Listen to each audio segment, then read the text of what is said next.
আ war একটি যুদ্ধ thousands of kilometres away হাজার হাজার কিলোমিটার দূরের। একসাথে যদি আমরা লক্ষ্য করি তাহলে অর্থটা পাবো যে হাজার হাজার কিলোমিটার দূরের একটি যুদ্ধ। সাডেনলি হঠাৎ করেই শোজ আপ দেখাচ্ছে। মূলত এই শোজ আপ এখানে ফ্রেজ হিসেবে ব্যবহার হয়েছে। আর এখান কল ইট ফ্রেজাল ভার্ব। মূলত অনেকটা প্রভাব ফেলে বা দৃশ্যমান হয় বা আবির্ভূত হওয়া অর্থে এখানে ব্যবহার হয়েছে। এই জায়গাটায় আপনাদের প্রশ্ন থাকবে থাউজেন্ডস অফ কিলোমিটারস অ্যাওয়ে এইটা এখানে কিভাবে বসলো? আচ্ছা, এখানে মূলত ওয়ার সম্পর্কে অতিরিক্ত তথ্য হিসেবে এই অংশটা এখানে ব্যবহার হয়েছে। সাধারণত আমরা অতিরিক্ত তথ্য হিসেবে ব্যবহার করি নাউন ফ্রেজ হিসেবে অ্যাপোজিটিভ, রাইট? বাট এইখানে মূলত অনেকটা এই অংশটা অ্যাডজেক্টিভ এর মতো এই ওয়ার সম্পর্কে তথ্য দিচ্ছে। যদি আপনি গ্রামার ভিত্তিতে দেখেন, you can call this part as adverb, but এইখানে মূলত অ্যাডজেক্টিভ এর মতো করে তথ্য অতিরিক্ত হিসাবে দিচ্ছে। আচ্ছা, বেশি ঝামেলা পাকাতে চাই না। যেভাবে আছে এভাবেই থাকুক। আমরা একটু পড়ে নিই। এটা মূলত আবির্ভূত হচ্ছে, দেখা দিচ্ছে in the price of groceries, groceries এর দামে, the cost of running a factory, একটি ফ্যাক্টরি চালানোর বা পরিচালনার খরচে, গভর্নমেন্ট সাবসিডিজ, সরকার যে ভর্তুকি আছে সেখানে, অ্যান্ড ইম্পোর্ট বিল, এমনকি আমদানি বিলে, অ্যান্ড অর, আর এখানে অ্যান্ড অ্যাংজাস অ্যারিথমেটিক, মানে একটা হয় না যে উদ্বিগ্ন হিসাব নিকাশ অফ এ ফ্যামিলি বাজেট, একটি ফ্যামিলি বাজেটের একেবারে উদ্বিগ্ন হিসাব নিকাশ। অ্যাজ বিভিন্নভাবে আমরা ব্যবহার করে থাকি বিভিন্ন অর্থ প্রদানে। এখানে অনেকটা অর্থ দিচ্ছে যে যখন বা কারণ। দ্য পিপল নেভিগেট, পিপল সম্মুখীন হচ্ছে, জনগণ সম্মুখীন হচ্ছে বা মোকাবেলা করছে। দ্য লং লাইনস, দীর্ঘ লাইন, আউটসাইড, বাইরে, রিফুয়েলিং স্টেশন, বিশেষ করে দীর্ঘ সারি দেখা যাচ্ছে বাইরে রিফুয়েলিং স্টেশনগুলোতে, জ্বালানি যে স্টেশনগুলো আছে তার বাইরে। আচ্ছা, এই জাতীয় বড় বাক্য আপনি কিভাবে অনুবাদ করবেন, তাই তো? আচ্ছা, আমি একটু আপনাকে বলে দিচ্ছি। সবসময় যেটা আমি সবসময় বলিও বটে যে, এই জাতীয় বাক্যগুলোকে আপনি মূলত সবসময় ভেঙে, ভেঙে বোঝার চেষ্টা করবেন। ঠিক আমি আপনাদের সুবিধার্থে এখানে লিখে দিয়েছি। আপনি আপনার মতো করে বুঝে নিবেন। চাইলে আপনি এইখানে এই যে লিখে দেওয়া আছে, এটাও আপনি দেখে নিতে পারেন। তবে আমি সবসময় আপনাদেরকে বলি আপনার মতো করে আপনি সাজিয়ে বলার চেষ্টা করবেন। এটাই হবে সবচেয়ে বেশি বোধগম্য। আচ্ছা, চলুন এখান থেকে আমরা কি নিতে পারি? এখান থেকে আমরা নিতে পারি shows up, মূলত আমরা লক্ষ্য করেছি phrasal verb হিসেবে এখানে ব্যবহার হয়েছে যে প্রকাশ পায় বা প্রভাব ফেলে, বা আমরা এই অর্থে বলতে পারি যে আ আবির্ভূত হওয়া অর্থে। আর এই অংশটা তো আমরা ব্যাখ্যা ১ম এই দেখেছি বটে। আর বাকি যেগুলো আছে সবগুলোই অ্যাডভার্বিয়াল ফাংশন হিসেবে এই ইন যুক্ত হয়ে সবগুলো বসেছে এই পর্যন্ত। মানে এই যে গ্রোসারি প্রাইসে, একটি কারখানা পরিচালনার খরচে, সরকারি ভর্তুকিতে, আমদানি বিলে এবং উদ্বিগ্ন হিসাব নিকাশে একটা ফ্যামিলির বাজেটে। এরপরে এই অংশটা অ্যাজ যুক্ত হয়ে মূলত এখানে বসে গিয়েছে। যে যখন, কারণ, বা যখন আমরা লক্ষ্য করি বা যখন দেখা যায় যে মানুষ দীর্ঘ লাইনের সম্মুখীন হচ্ছে, বিশেষ করে জ্বালানি স্টেশনগুলোর বাইরে। আচ্ছা, আপনি আপনার মতো করে একটু সাজিয়ে আরো সুন্দরভাবে গুছিয়ে বলার চেষ্টা করবেন। চলুন আমরা পরবর্তী দেখার চেষ্টা করি। "This is how", এভাবেই, "This is how", এইভাবেই। "The impact of US is why", আচ্ছা, আমি এই অবৈধ রাষ্ট্রের নাম বলতে চাই না। বলা মাত্রই আমার পেজ ডাউন করে। আমি জানি না এটা অটোমেটিক্যালি কাজ করে। আচ্ছা, "US and illegal state war on Iran", এখানেও আমি কিছু ব্যাপার উজ্জ্ব রাখছি বটে। ইজ বিং ফেল্ট, আচ্ছা আমরা একসাথে একটু দেখার চেষ্টা করি। এইভাবেই মূলত এই যে আ এই দেশটির উপর এই ২ টা দেশের যেই চলমান, এটা উৎস রাখলাম। ইজ বিং ফিল্ড অনুভূত হচ্ছে। এবং আমরা অনেক সময় বলি যে ফিলকে কখনোই প্যাসিভ করা যায় না। এটা ভুয়া কথা। আসলে আমরা কখনোই চিন্তাই করি না যে কিছু, কিছু ভার্বকে আমাদের প্রয়োজনে আমরা প্যাসিভ করতে পারিও বটে। এখানে করা যাচ্ছে, হয়েছেও বটে। is being felt অনুভূত হচ্ছে in many parts of the world বিশ্বের অনেক দেশে, অনেক অংশে, অনেক মানে বিশ্বের অনেক অংশে এটা অনুভূত হচ্ছে through disruptions to energy system এই যে বিঘ্ন ঘটানোর মাধ্যমে এনার্জি সিস্টেমে। আমরা যদি একটু দেখার চেষ্টা করি যে এই জ্বালানি ব্যবস্থায় বিঘ্ন ঘটানোর মাধ্যমে থ্রু ডিসরাপশনস আ এটা আমরা ইতিমধ্যে জানিও বটে। আমরা একসাথে একটু দেখার চেষ্টা করি তাহলে আরো ভালোভাবে বুঝবো। আচ্ছা, এইখানে মূলত এই যে অংশটা আছে না? এখানে একটা অংশ এইটুকু। তারপরে ঠিক এইভাবেই নির্দেশ করা হয়েছে। এই অংশটা এখানে আবারও সাবজেক্ট এর মতো করে কাজ করেছে। যে এইটা মূলত ইস বিং এটা মানে কিভাবে এটা হচ্ছে? দিস ইজ হাউ এই বিষয়টা মূলত আবার কি অনুভূত হচ্ছে। বিশ্বের অনেক অংশে। সেটা কিসের মাধ্যমে? থ্রু ডিসরাপশন বিঘ্ন ঘটানোর মাধ্যমে টু দ্যা এনার্জি সিস্টেম জ্বালানি ব্যবস্থাপনায়। Then we see আমরা পরবর্তীতে লক্ষ্য করি। আপনি চাইলে এই জাতীয় ফ্রেজ গুলো, এই জাতীয় নাউন ফ্রেজ গুলোর অ্যাডভার্বিয়াল ফ্রেজ ও prepositional phrase you can take noun. আপনার প্রয়োজনে আপনি ব্যবহার করতে পারেন বটে। আচ্ছা? And the longer the war continues আচ্ছা এই জাতীয় বাক্যগুলো একটু জটিলও বটে। আ আমরা সাধারণত comparative sense দেওয়ার জন্য যত তত নির্দেশ করতে এই জাতীয় comparative ব্যবহার করে থাকি। the longer মানে যত বেশি দীর্ঘ হবে এই অর্থে the war continue চলমান থাকবে। the greater তত বেশি disruption will be তত বেশি disruption হবে, বাড়বে। disruption তত বেশি বিঘ্নতা, এই বাধাবিঘ্নতা, বিপত্তি এটা বাড়তে থাকবে। স্পেশালি বিশেষ করে for import dependent countries like hours আমাদের দেশের মতো যেই অর্থনীতিগুলো আছে নির্ভরশীল মানে আমাদের মতো বলতে হয় বাংলাদেশের মতো আমদানি নির্ভর যেই সমস্ত দেশ আছে তাদের বিঘ্ন বা তাদের বাধা বিপত্তি ততই বাড়তে থাকবে মূলত এখানে জোর দিয়ে কম্পারেটিভ সেন্স ব্যবহার করা হয়েছে যত তত নির্দেশ করা হয়েছে মানে যতই ওইদিকে ওয়ার্ডটা বাড়বে দেখুন এর আগে আমি একটা এডিটোরিয়াল পড়েছিলাম যে আ এই যে চলমান যুদ্ধটা এটা আমাদের বাউন্ডারিতে না। কিন্তু আমাদের ইকোনমিক জোনের উপর সরাসরি আঘাত হানিয়েছে। আ ২ টা মেজর মানে ২ টা ওয়েভ আমি সাধারণত অনেকেই চান ব্যাখ্যা। আমি বলছি প্রধানত ২ টি মেজর পন্থায় বাংলাদেশের উপর আঘাত হানছে। একটা হচ্ছে আ রেমিটেন্স যোদ্ধা। আমরা এটা লক্ষ্য করেছি বটে যে বাংলাদেশ থেকে প্রায় ৭০ লক্ষ বা আশেপাশে বা আমি যদি ভুল না বলি প্রায় ৫০ লক্ষের অধিক যারা এই মধ্যপ্রাচ্যের কান্ট্রি গুলোতেও আছে, আরো বেশি হবে। এখন এই মানুষগুলো যারা পরিশ্রম করে বাংলাদেশে রেমিটেন্স পাঠায় এবং সেই রেমিটেন্স দিয়ে আমাদের আবারও আমদানি করতে হয়। আচ্ছা? তো এমন তো অবস্থায় বাংলাদেশ থেকে তাদের যাওয়া আসাটা বন্ধ। আবারও তারা ওখানে থাকা অবস্থায় ইতিমধ্যে অনেকেই আ জীবন দিয়েছেন। তারপরে অনেক কলকারখানা, তারপরে স্থাপনা যেগুলো বন্ধ হয়ে যাচ্ছে। তার মানে সেখান থেকে ছাঁটাই করা হচ্ছে। দেখুন আল্টিমেটলি একটা যুদ্ধ এক প্রান্ত হচ্ছে কিন্তু বাংলাদেশ সরাসরি আক্রান্ত হচ্ছে। আচ্ছা একই সাথে বাংলাদেশ জ্বালানি সংকটে ইতিমধ্যেই পর্যবসিত হয়েছে। এটা হচ্ছে রিয়ালিটি। এখানে আসলে আমরা কাউকেই এই মুহূর্তে বাংলাদেশ ব্যবস্থাপনায় কাউকেই দোষারোপ করতে পারছি না বটে। আচ্ছা যাই হোক, এটা আপনারাও ভালো বোঝেন পরিস্থিতি। import dependent economies আমদানি নির্ভর কান্ট্রি লাইক আওয়ার্স আমাদের দেশের মতো এরা অনেক বেশি প্রভাবিত হবে। আচ্ছা এই জাতীয় একটি বাক্য আপনি নিজেও চাইলে লিখতে পারেন। আমরা একসাথে একটু দেখার চেষ্টা করি।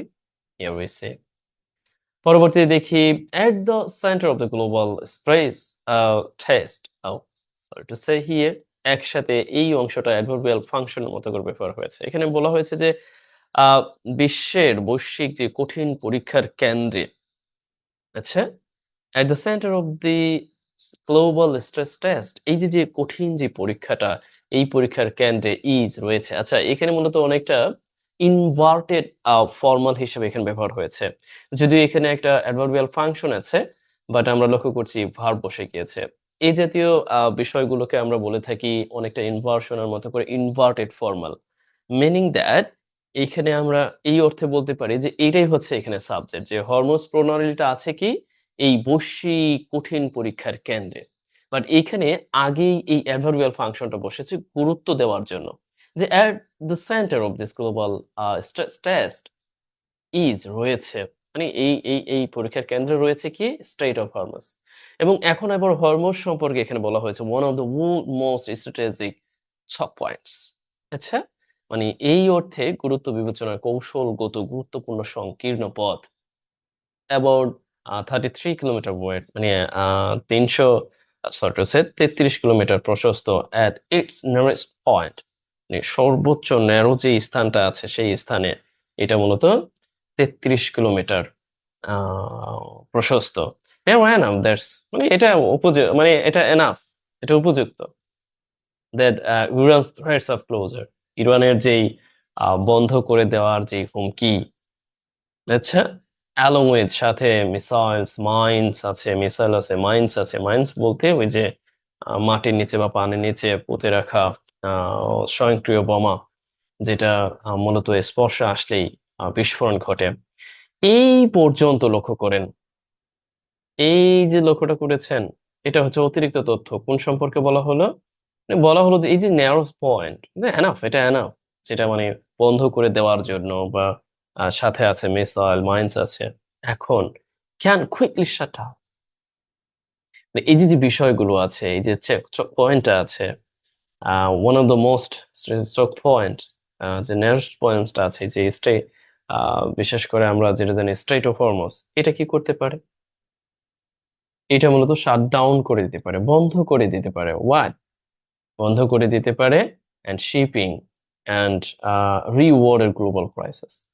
এবং একই সাথে রিওয়ার্ডার গ্লোবাল প্রাইসেসকে একেবারে পুনর্বিন্যাস মানে অর্ডার ফেলে দিতে পারে, এরকম সেন্স করা হয়েছে, মানে উলটপালট করে দিতে পারে, রিঅর্ডার করে দেওয়া গ্লোবাল প্রাইসেস। একই সাথে সাপ্লাই চেইনসকে প্রভাবিত করবে, আর শিপিং প্যাটার্নকে প্রভাবিত করবে, ন্যাশনাল বাজেটকে প্রভাবিত করবে। দেখুন তো, এই অনেক বড় একটা বাক্য না? বলুন তো, এটা কোন সূত্রের মধ্যে ফেলে আপনি কি অনুবাদ করতে পারবেন? Is it possible to make into Bangla or English translation following any rules or regulation? No. And that is why first you have to understand what exactly has been written here, right? আমি আপনার সুবিধার্থে just একটু লিখে রেখেছি, এটা আপনার কাজ হবে, আপনি যতদূর সম্ভব বোঝার চেষ্টা করবেন, গ্রামাটিক্যালি একটু বোঝার চেষ্টা করবেন। এখানে আমি বলেছিও বটে কোন অংশটা কিভাবে কাজ করছে। মূলত এই অংশটা তো আমি বললাম, এখানে আরো একটি অংশ হয়েছে ঠিক এই যে এই অংশটা এই সম্পর্কে তথ্য দিয়েছে। আর এইখান থেকে শুরু করে আমরা পরবর্তীতে আরো বেশ কিছু তথ্য পাচ্ছিও বটে। তারপর আমরা দেখলাম এই যে যে মানে বিশেষ করে এই যে বন্ধ করে দেওয়ার হুমকি ইরানের, তারপরে এটার যে হরমুজ প্রণালী, এটা কি করে দিতে পারে, পুনর মানে দামকে, গ্লোবাল প্রাইসকে পুনর্নির্ধারণ করে দিতে পারে, উলটপালট করে দিতে পারে, শিপিং কে একেবারে বন্ধ করে দিতে পারে, নৌ চলাচলকে বিঘ্ন ঘটাতে পারে, এবং বাজেটে কি করতে পারে, ঝামেলা তৈরি করতে পারে। আচ্ছা, এটা আমরা এখান থেকে একটু দেখে নেব, এখানে আছেও বটে, আমার মনে হয় বক বক না করলেও চলবে, এটা একটু দেখে নেবেন। In 2025 well flows through strain, এই প্রণালী দিয়ে তেলের যে সরবরাহ বা পরিবহন বা প্রবাহ, এখানে মূলত এই অংশটা অনেকটা আমরা বলতে পারি যে একসাথে ব্যবহার হয়েছে ফ্রেজ আকারে।